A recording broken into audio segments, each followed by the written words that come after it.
Praise the lord. మన ప్రభువైన యేసుక్రీస్తు నామములో మీకు అందరికీ వందనాలు. మరొక దినమున దేవుడు తన కృపలో మనల్ని బ్రతికించినందుకు ప్రభుకే మహిమ కలుగును గాక. ఈ దిన దేవుని వాగ్దానము యోహాను సువార్త 16వ అధ్యాయము 20వ వచనం. మీరు దుఃఖించుదురు గాని మీ దుఃఖము సంతోషమగును. ప్రిదోన్ బిడ్డలారా, నిజంగా దేవుని వాక్యం తెలియజేయబడతా ఉంది. మానవుని ప్రతి ఒక్కరి జీవితంలో దుఃఖం అన్నది సహసిద్ధంగా జరుగుతూ ఉంటుంది. అయితే రేపేమి సంభవించినో మనకు తెలియదు గనక మన జీవితంలో ఈ మాటను ఎప్పుడు కూడా అనుకుంటూ ఉంటాం.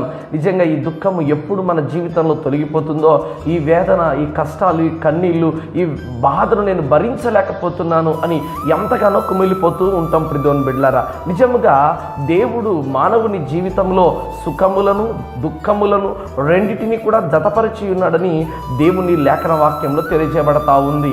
ఆలోచన చేయగలిగితే లేఖన వాక్యంలో ఋతు గ్రంథము 1వ అధ్యాయము 20వ వచనాన్ని చూడగలిగితే నయోమి తన మాటను తెలియజేస్తూ ఉంది. సర్వశక్తుడు నాకు చాలా దుఃఖము కలగజేశాను గనుక నన్ను నయోమి అనగా మారా అనుడి అనేటువంటి మాటను తెలియజేస్తూ ఉంది. నయోమి అనగా మధురం. ఆమె జీవితంలో భర్త, 2 కుమారులు సంపాదించుకొని తన జీవితం ఎంతో ఆనందంగా సంతోషముగా సాగుతూ ఉన్నది. అప్పుడు తన పేరుకు తగినట్టు మధురం నా జీవితంలో ఉంది అని ఆమె ఎంతగానో సంబరపడింది, సంతోషపడింది. అయితే అనానుకూలంగా తన భర్తను, తన బిడ్డలను పోగొట్టుకున్న తర్వాత ఆమె తన మాటను తెలియజేస్తూ ఉంది. ఇప్పటి నుంచి మీరు నన్ను నయోమి అనకండి, మారా అనుడి. అనగా మారా అనగా చేదు, కన్నీళ్లకు జ్ఞాపకంగా, దుఃఖమునకు, వేదనకు జ్ఞాపకముగా ఈ మారా అన్నటువంటిగా నన్ను పిలవండని నయోమి తన బాధను వ్యక్తపరుస్తుంది. ప్రిదోన్ బిడ్డలారా, నిజంగా ఆమె జరిగినటువంటి జీవితంలో ఈరోజు మన జీవితంలో కూడా జరుగుతూ ఉంది. మన జీవితంలో అన్నీ కూడా దుఃఖ దినములే లేవు. మరలా దేవుడు తెలియజేస్తున్నాడు, రేపేమీ సంభవించడం నీకు తెలియదు కనుక రేపటి దినాన దేవుడు నీకు సుఖంను అనుగ్రహించినాడేమో ఒక్కసారి నువ్వు ఆలోచన చేయాలి. నయోమి కూడా తన జీవితంలో ఇక నా జీవితంలో దుఃఖమే మిగిలిపోయిందని ఎంతగానో వేదన పడింది. అయితే తరువాత తన యొక్క కోడలి ద్వారా, ఋతు ద్వారా ఆమె జీవితం సంతోషంగా మార్చబడింది. ప్రిదోన్ బిడ్డలారా, ఈరోజు నీవు అనుకుంటున్నటువంటి పరిస్థితులు ఎప్పుడు కూడా ఉండవు.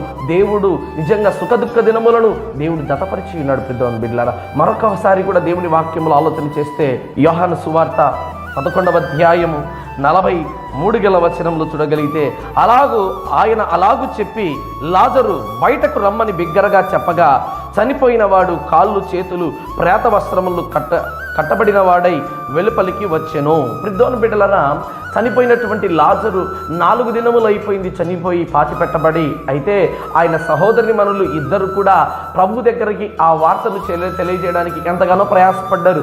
అయితే 4 దినములైన పిమ్మట యేసుక్రీస్తు ప్రభు వారు లాజరు కొరకు వచ్చారు. అంతవరకు వాళ్ళ జీవితంలో వేదన, తన సహోదరుని పోగొట్టుకున్నామని, తన ఆత్మీయుని పోగొట్టుకున్నామని బంధువులు ఆర్తనాదాలు, వేదనలు, కష్టాలు, ఎన్నో వేదన చేత దుఃఖపడుతూ ఉన్నారు. ఎప్పుడైతే లాజరు, చనిపోయిన లాజరును సైతము దేవుడు పేరు పెట్టి పిలవగా ప్రేత వస్త్రముల చేత ఆయన బయటికి రాగలగానే అందరూ కూడా ఆశ్చర్యపోయారు. ఇది ఎక్కడ చూడలేనటువంటి ఒక గొప్ప ఆశ్చర్య కార్యమని వాళ్ళందరూ విభ్రాంతి నొందరు. ప్రిదోన్ బిడ్డలారా, నిజంగా అంతవరకు వాళ్ళ జీవితంలో కన్నీరు ఉన్నాయి, చేదైన అనుభవాలు ఉన్నాయి, మారా అనుభవాలు ఉన్నాయి.